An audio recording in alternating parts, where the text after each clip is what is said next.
Hey man, certainly glad we started this No Zoom Mondays channel. From the looks of it, we're helping people get to retirement earlier, and we're also helping them enjoy it more when they're in it.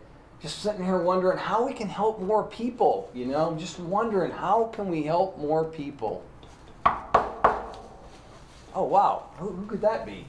Oh, that's right! We get to meet with the retirementer today. We went through our first year milestone of being in retirement, and with that comes a checkup. We'll be able to figure out how we're doing. I look forward to meeting him. Let's go. Hello, Jeff. I'm your retirementer. It's so nice to finally meet you. Usually I'm up in your head. I don't ever get to get out. Boy, you've got a nice place here. Nice. You've done well. Hey, speaking of that, I want to congratulate you. You got out and retired early. Not many people do that, and not many people stay in retirement either. Man, you just have to be jazzed. Are you excited? It's nice meeting you as well, retirementer. You know, you look familiar though. Anyway, yeah, I've been in retirement for a year. Getting used to it. I'm getting the hang of it, basically. And as for you, you seem fired up. What's up with those golf clubs? What, these golf clubs? Heck yeah, I'm in retirement too, and I have tons of free time now. Of course I want to golf as much as I can. You know what they say? They say 18 holes a day will keep the doctor away, Jeff. Gotta stay healthy. But enough about me, let's talk about you. You know, as we were preparing along the way for your retirement journey, we wanted to make sure you focused on two key areas and did checkups in regular intervals after you retired. Those two areas, one was finances, your finances specifically, and two was our purpose. Those two are key to a happy and long retirement. So, getting started, let's start with the one everybody loves to talk about, your finances. Two questions for you. One, how did you do in your first year of retirement on your spend versus your budget? Did you learn anything? And two, did you keep track of your spend and your budget so you could check yourself? Oh, yes. I'm a big believer in tracking budget and spend across the months and the years. I actually use Quicken by Intuit to track everything I spend down to the penny. In regards to my spend and budget over the last year, what I have found is that I matched pretty closely with what I expected in my budget. You know, I put some headroom in my budget so that I had money for fun and adventures, which we've taken many of those, and then I had some extra room for unexpected expenses as well, should they show up. But you know what I found out in my first year is that those unexpected expenses, there were more of them than I expected. How so, Jeff? How so? Well, sure, retirementer. Let's see. You know, almost every month I had unexpected expenses showing up. You know, just recently had a root canal. Oh, that was fun. You know, but that's $2,000 right off the top. I also had some college expenses that I didn't realize I was going to have in regards to paying for my kids, getting them through college. That was significant and several $1,000s a month. On top of that, they both have cars. They're a little bit older and need some repairs. And those were expenses that came in. I thought they might happen, and they did. So again, pushing my budget up. The last one that comes to mind is one about our dog, our beautiful puppy we bought, Miss Davy. You know, she ended up jumping and hurting herself. Next thing, you got to go to the vet, see if she broke her leg, needs surgery. Total it up, it's another $1,000 out of the budget. You know, so I'm getting close, and if every month to the top of my budget line, which is nerve-wracking. Yeah, but isn't that why you had a retirement budget in the first place, Jeff? To be able to know where your top line is and spend right to it? Well, yeah, it is, but my expectations going into retirement was that I was going to be able to control my spend on a monthly basis and not get close to that budget line. You know, as I got closer, I've become more anxious and nervous. I guess that's my fear of potentially running out of money in retirement. It's just something I have to get used to. The other thing is I'm still trying to get used to the fact of spending versus saving. Over the last 40 years of my career, basically, I was putting money away for this time, and now I'm spending that money, and it continually works on me, and I'm getting used to that side of the equation. You know, my question for you, retirementer, is, are these feelings that other people have when you're out talking to people as well? Oh, yes, Jeff, absolutely. I hear it all the time from people I talk to in early retirement. Everybody's worked for so long and so hard. It takes time to change that uncomfortable feeling about these unexpected expenses and high spend early in retirement. Your spend will change shortly. One of your eldest is going to graduate from college, which will take some of that unexpected spend away when there's a job involved. So that'll be great. That'll reduce your fears of this, I don't have enough money potentially to retire and stay retired for a long, long time.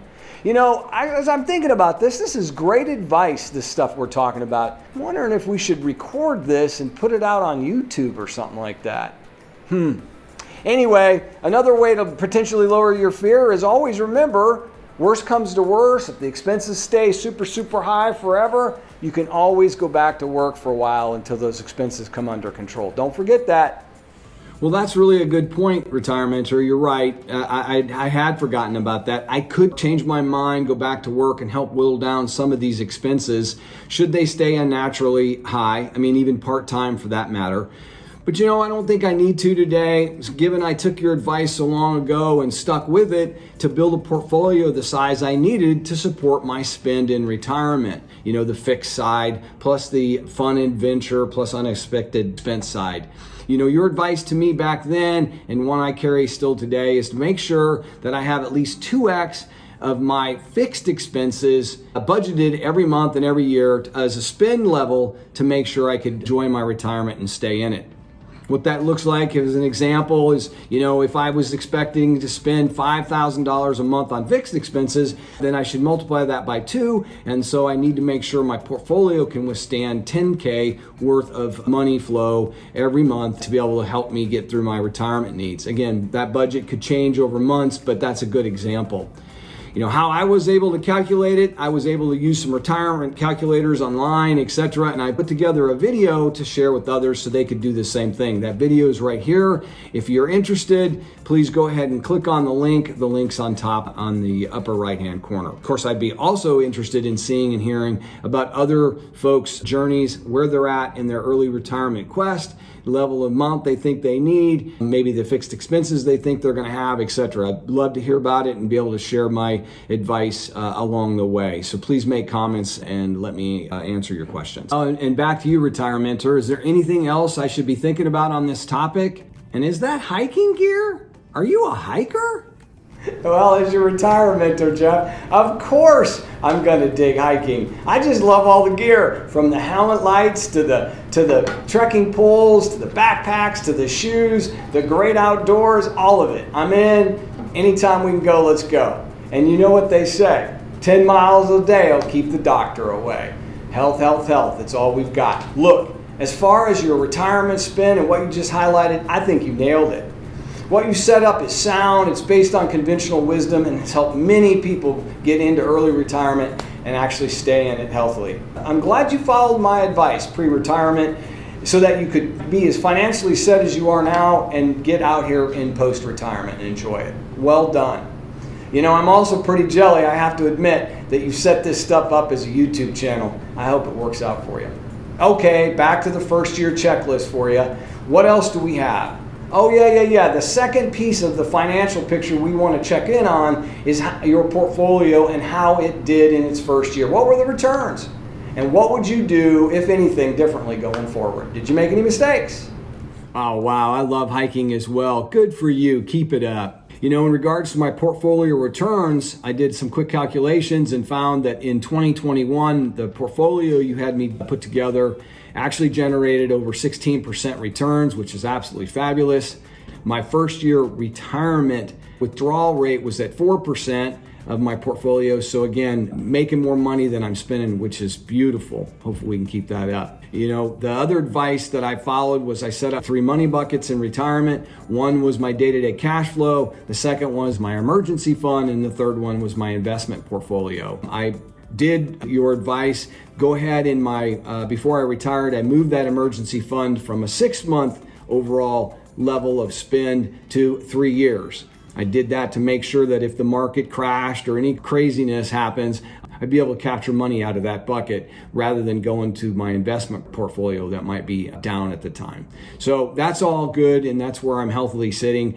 I'm still looking for the average returns. I'm a big believer in getting market returns. 7-8% annual historical average is what we expect, and that's great. Again, if I can get 7 or 8% on average and I'm only spending 4%, I'll have a portfolio for life, which is beautiful. And on that front, I was able to generate a video on that loaded here to talk about my financial blueprint, the exact stocks I picked, the exact diversification I have, and the exact allocation of each of those pieces that I've used. So hopefully if you're interested, the link's at top and you can go ahead and take a look at that at your leisure. Yeah, as for mistakes that I made, I definitely have one I want to share. I ended up having some extra cash and I wanted to invest it in the market in January. I was going to put it into some growth stocks, value funds, if you will, to allow myself to offset some of the inflationary pressures we're seeing in the market today.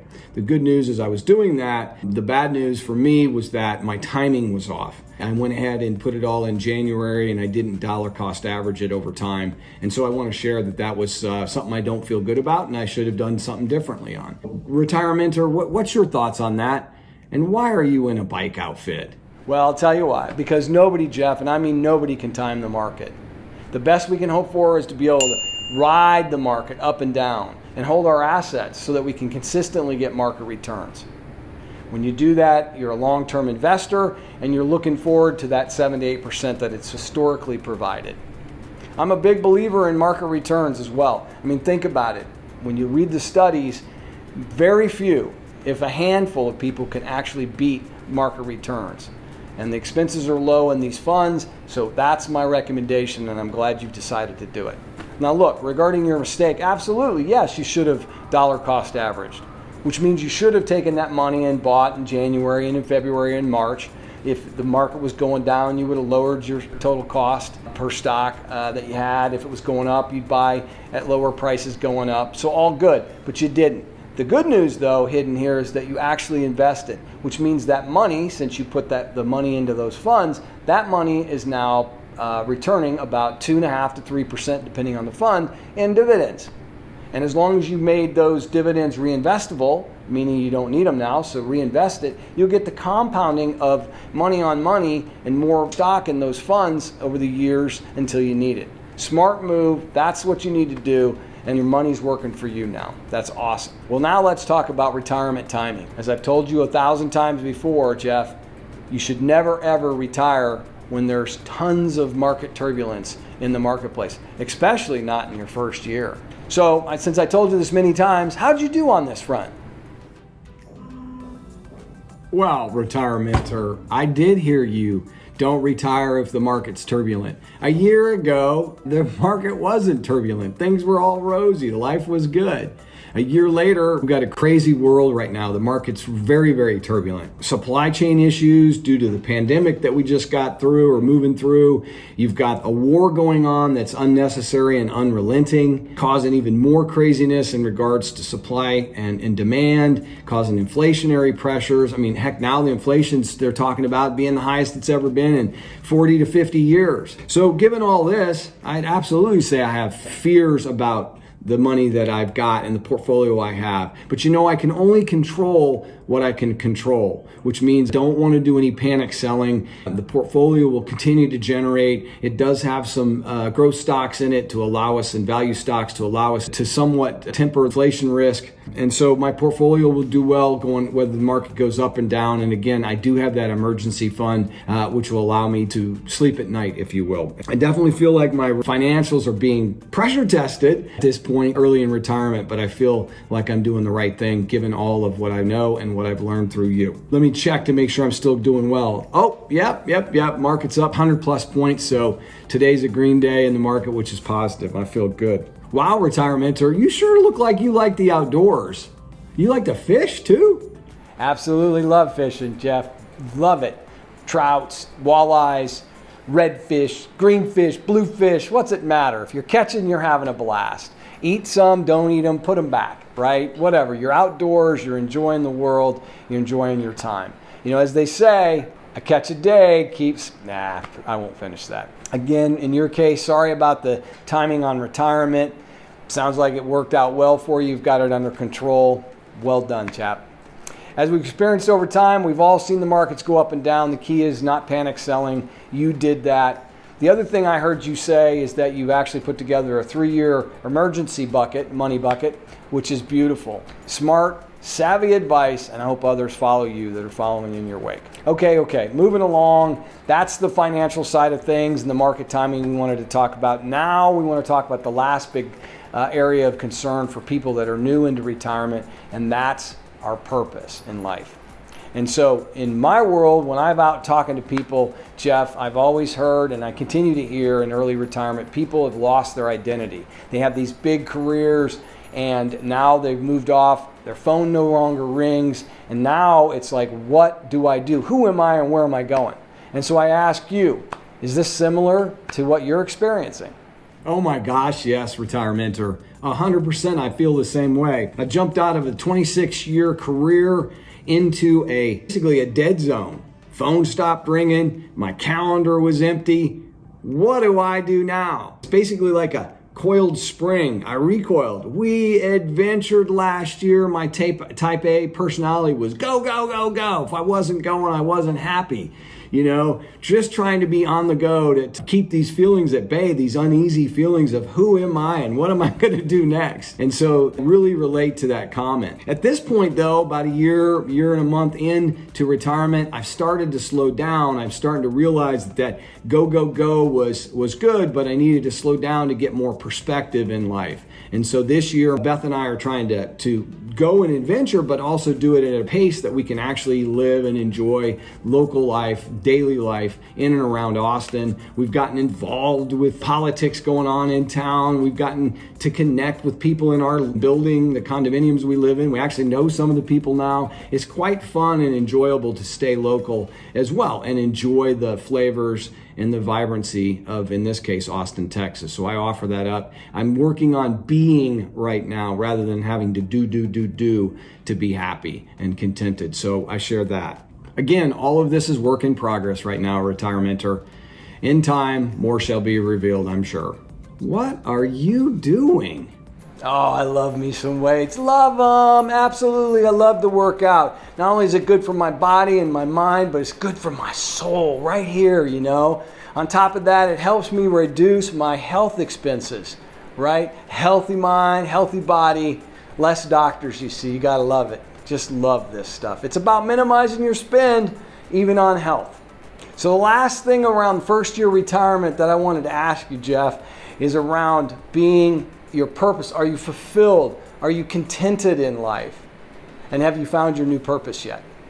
Well, retirementer, you sure know how to ask the right questions. Contented and fulfilled. I continue to find myself out here and enjoying what I'm experiencing in retirement, open myself up to new experiences. I did start a new small business as a content creator to try to help get more creative juices flowing from myself, which is new to me and I'm enjoying it. It also helps me get my fingers on the keyboard and the technology and where it's going. So I like that piece of it as well. So fulfilled and contented, I'm certainly experiencing that along the way. So I'm appreciating being out here and trying new things. The other question you ask about my new purpose, I will share this, know for a fact that it is all around the area of giving back. Idea of giving knowledge, experience, time, money to others is what I'm experiencing and appreciating and getting joy out of the most. So, you know, I've mentioned banks before and things around charities and organizations that I participate in, as well as trying to give back in some anonymous programs. All of that helps and helps me stay connected and feel like I've got a purpose and giving back. And of course, any financial information that I picked up along the way, I'm certainly trying to give back as well. So, retirementer, I have to thank you again for my first year checkup. This is very helpful for me. And a question for you is, what's next for you? Well, Jeff, as your retirementer, I have to tell you, I'm very proud of you. Your first year in retirement looks like it went off with very few hitches. That's got to feel good and fantastic for you. You know, you got your financials in order. Now you're headed down your purpose of life. You're looking at more volunteering work in regards to food banks, other areas. You've started a small business to try to give even more back in regards to some of the financial acumen you picked up along the way. Very impressive. Keep it up. Your purpose is right in front of you, and service work is the answer. Me, you know what? I'm always here. If you don't see me, I'm in your mind. But for now, I'm going to yoga. I need to get my Zen on. Bye for now. Getting his Zen on. Well, of course he is. Why not? That retirementer sure has it going on. Well, back to this channel. I hope the advice is getting out to more people, helping others. Maybe I'll see a bunch of comments soon, new likes, and actually new subscribers, knowing that this financial advice would be useful to them as well. Yeah, we'll see. We shall see. Beth, you ready to go on our next adventure? Yosemite, here we come. Let's go.